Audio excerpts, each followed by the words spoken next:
Boa noite, continuando o capítulo 1 do livro Jesus, o maior psicólogo que já existiu. Tema: podemos estar sinceramente errados. Abre aspas. Os homens humildes são muito afortunados. Fecha aspas. Mateus 5:5.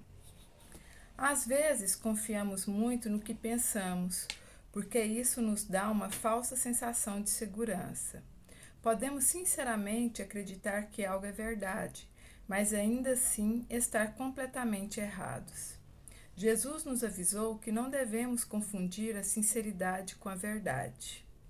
Quando acreditamos em alguma coisa, estamos convencidos de que ela é a verdade. Jesus ensinou que devemos ser humildes com relação ao que pensamos saber, porque só podemos conhecer a verdade a partir da nossa perspectiva pessoal. Quando eu estava na faculdade, um grupo de cristãos da contracultura costumava fazer pregações nos pontos mais frequentados do campus. Um deles pregava a mensagem de Jesus com toda a força. Eu ficava impressionado com a sinceridade e o poder da sua convicção. Tive certeza, depois de ouvi-lo durante meses, de que ele deveria ter conseguido converter muitas pessoas. Certo dia perguntei-lhe: então, quantas pessoas vocês conseguiram atrair para Cristo com os seus discursos? Para minha surpresa, a resposta foi: na verdade, nenhuma, mas isso não importa, é a nossa missão. Ele tinha a firme convicção de estar fazendo a coisa certa. O resultado não era tão importante quanto a sinceridade com a qual ele executava a tarefa. Nunca duvidei da sua autenticidade, mas questionei se o simples fato de ser sincero fazia com que estivesse certo. Na verdade, eu conhecia dezenas de alunos da faculdade que ficavam irritados com os sermões e se afastavam daquele Deus sobre o qual ele estava pregando, porque não queriam aproximar-se de alguém que parecia não lhes dar importância. Esse pregador ignorava uma importante verdade que Jesus exercitava: ser ao mesmo tempo fortemente convicto e bastante flexível requer uma grande força de caráter. As pessoas maduras conseguem ser corajosas o suficiente para se comprometerem com a verdade, permanecendo abertas à possibilidade de estarem erradas com relação à maneira como a percebem. É assim que o conhecimento e a humildade se relacionam. Jesus disse, abre aspas, os homens humildes são muito afortunados, fecha aspas, porque a pessoa rígida é a que mais sofre com sua rigidez. Ele sabia que pretender ser dono da verdade pode ter efeitos profundamente negativos, porque apesar das nossas boas intenções, podemos estar sinceramente errados. Princípio espiritual. Não confundam a sinceridade com a verdade. Vocês podem estar sinceramente errados. Tema: não condene o que você não entende. Abre aspas. Não condeneis e não sereis condenados. Fecha aspas. Lucas 6:37. Conheço uma antiga história a respeito de 3 cegos que encontraram um elefante. Quando lhes foi pedido que descrevessem o animal, cada um disse uma coisa diferente. Um afirmou que o elefante era como uma grande mangueira, o segundo que ele parecia um cabo de vassoura e o terceiro que ele se assemelhava ao tronco de uma árvore. Cada um descreveu o animal a partir da sua perspectiva. Nenhum deles estava certo ou errado, todos estavam expondo o seu ponto de vista pessoal. Somos humildes quando percebemos que somos como cegos, limitados na nossa capacidade de perceber as coisas que estão bem diante de nós. Luke e Anne procuraram uma terapia de casal porque haviam chegado a um impasse no seu relacionamento. Anne era uma pessoa muito espontânea, que expressava seus sentimentos mais profundos com facilidade. Luke era um homem de negócios bem-sucedido e muito racional, que se preocupava com a família, sendo marido e pai dedicado. O maior problema que enfrentamos na terapia foi a dificuldade que Luke tinha com Ana, por considerá-la, abre aspas, excessivamente emocional, fecha aspas. Todas as vezes que discutiam, ela chorava ou se magoava, e Luke ficava furioso, queixando-se de que ela se recusava a ser, entre aspas, racional, com relação às coisas. Quando procuraram a terapia, o relacionamento os haviam colocado em dois extremos. Luke era o frio e racional e Anne a excessivamente emocional. Luke tinha sido criado para fazer sempre a coisa correta, independentemente de como se sentisse com relação a ela. Estar certo vinha em primeiro lugar. Os sentimentos eram, de certa forma, ignorados ou negados. Ser confiável era importante. Os sentimentos só serviam para atrapalhar. Como Anne expressava seus sentimentos com muita facilidade, Luke frequentemente ficava confuso. Chegava a temer os sentimentos de Anne, porque não sabia como reagir para ajudá-la. Temos medo daquilo que não conhecemos. Abre aspas. Oh não, lá vai você de novo, fecha aspas. Queixava-se ele sempre que ela expressava como se sentia com relação às coisas. As emoções intensas assustavam Luke, e por isso ele criticava as pessoas que as demonstravam.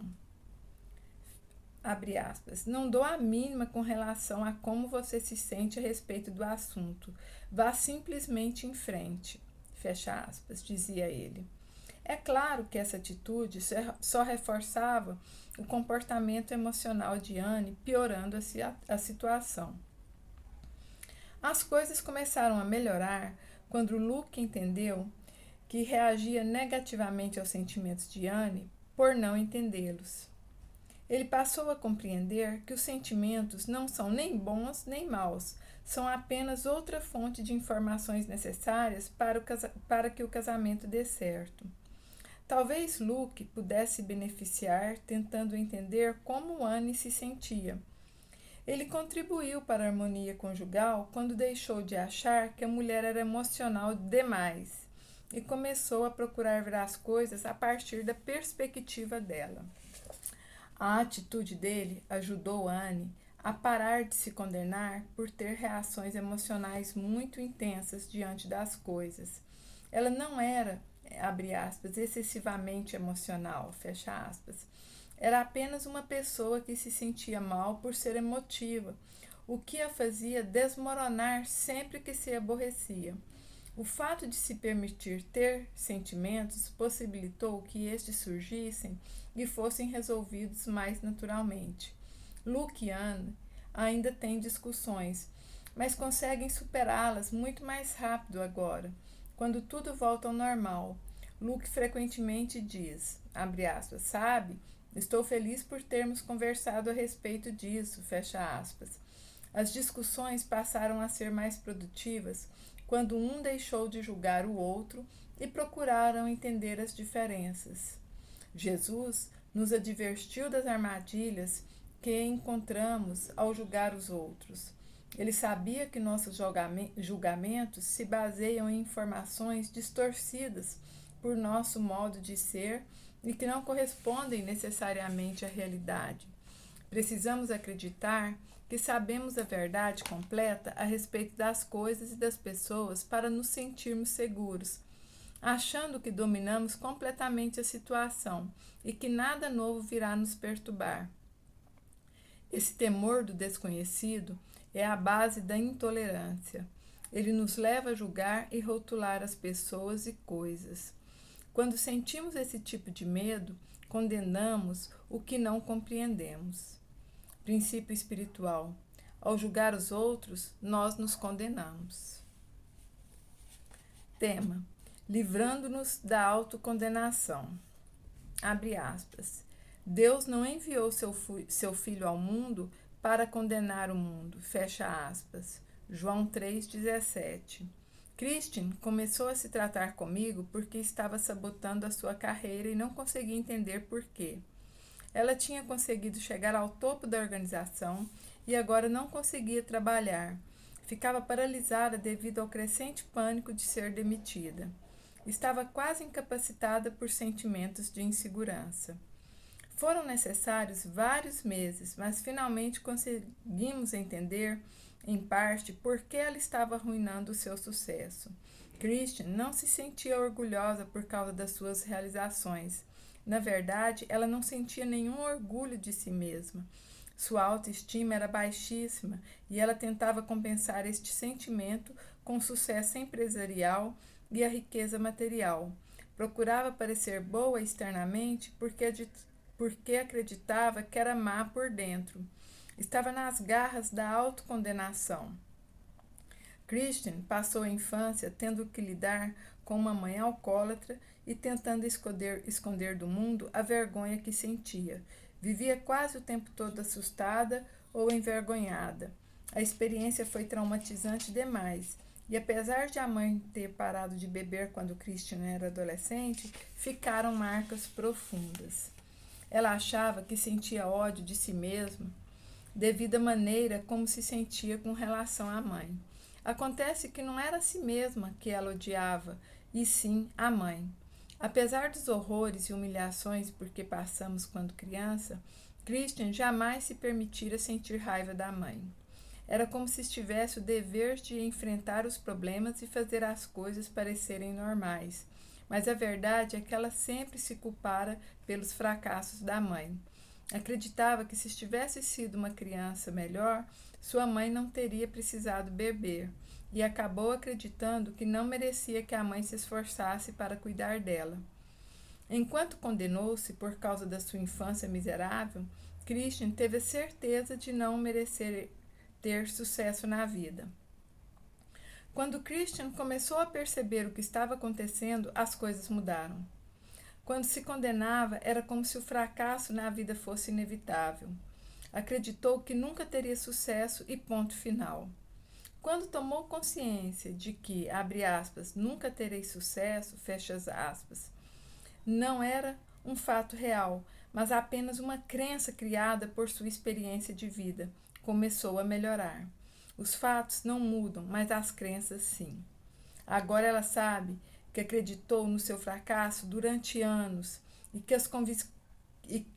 que as convicções podem mudar. Está criando novas ideias a respeito de si mesma e passando pelo processo de perdoar a mãe pelo que ocorreu na infância. Mas para isso foi necessário que ela tomasse consciência do ódio que sentia pela mãe. Jesus sabia que as pessoas são salvas ou destruídas com base no que acreditam, e a autocondenação é uma dessas crenças destrutivas.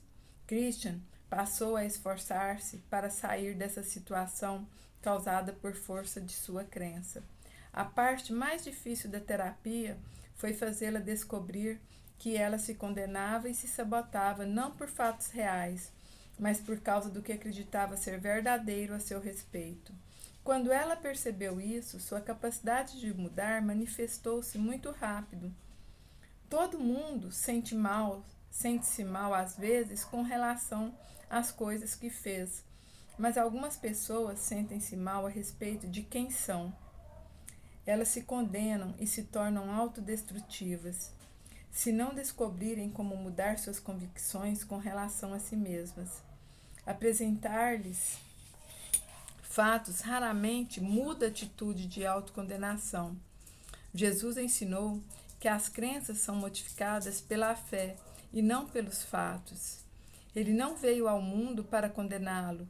Ele não queria que as pessoas se sentissem mal a respeito de si mesmas. Em vez disso, desejava que elas se sentissem amadas por Deus. Jesus sabia que é saudável nos sentirmos às vezes culpados para podermos reparar nossas faltas e aprender com elas, mas que a autocondenação resulta na crença de que sermos maus é um fato absoluto que não pode ser mudado. A autocondenação não é humildade, é humilhação. Jesus queria que as pessoas se livrassem da condenação e não que ficassem presas a elas. Princípio espiritual. A autocondenação envolve a crença em uma mentira a respeito de nós mesmos. Pense nisso. Gratidão.